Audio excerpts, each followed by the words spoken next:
గురుభ్యో నమః.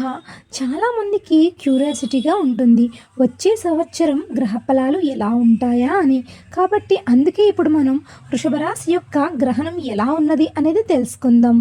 గురువు అనుకూలంగా ఉన్నట్లయితే ఆ సంవత్సరంలో నూతన వస్తువులు, వాహనాలు, ఏదైనా ఇల్లు కట్టుకోవడం, వివాహం జరగడం, సంతానం కలగడం లాంటివి జరుగుతూ ఉంటాయి.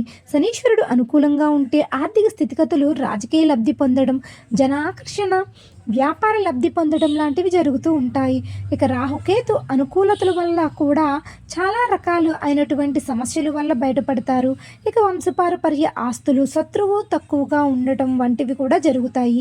ఈ సంవత్సరం 3 దీర్ఘకాలిక గ్రహాల సంచారం మారుతుంది. మే 17 నుండి గురువు మిథునంలోకి సంచారం చేస్తాడు. అలాగే శని మార్చి 30న కుంభరాశిని వదిలిపెట్టి మీనరాశిలోకి వెళ్తారు. అలాగే రాహు మే 21న మీనరాశిని వదిలిపెట్టి కుంభరాశిలోకి వెళ్తుంది. రాహుకేతు వక్రంగా ప్రయాణం చేస్తారు కాబట్టి వెనక్కి వెళ్తారు. కాబట్టి ఇది చాలా కీలకమైనటువంటి సంవత్సరం. ఈ క్రియాశీలక మార్పు వలన వృషభరాశి వారికి లాభం ఉందో లేదో చూద్దాం. వృషభరాశి వారు ఎంత కష్టపడ్డారు, అంతకు మించి మంచి రోజులు రాబోతున్నాయి.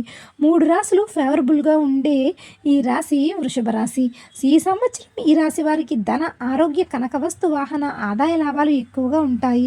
రుణ బాధల నుండి కూడా బయటపడతారు. శనీశ్వరుడు లాభస్థానం ఉండగా వీళ్ళని కొట్టే వాళ్ళు ఉండరు. దీర్ఘకాలిక రాశులన్నీ ఈ రాశికి అనుగుణంగా ఉండటం వలన ఈ రాశి వారికి హెల్త్, వెల్త్ చాలా బాగుంటుంది.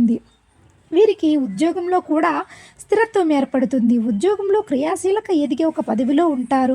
ఇంట బయట ఎనలేనటువంటి పేరు ప్రఖ్యాతులు సంపాదించుకుంటారు. వీరు ఎక్కువగా దేవతా ఆరాధన, దైవభక్తి చేస్తే మంచి జరిగే అవకాశాలు ఉన్నాయి. ఇక గృహం, భూములు కొనుక్కుంటారు. బంగారం వస్తువులు కూడా కొనుక్కునే అవకాశాలు ఉన్నాయి. వీరికి మే దగ్గర నుండి మార్పులు రావడం మొదలు పెడతాయి. సో ఫ్రెండ్స్, విన్నారుగా మరి. ఇలాంటి మరిన్ని ఆధ్యాత్మిక విషయాల కోసం మన ఛానల్ని సబ్స్క్రైబ్ చేసుకుని చూస్తూనే ఉండండి. ధన్యవాదాలు.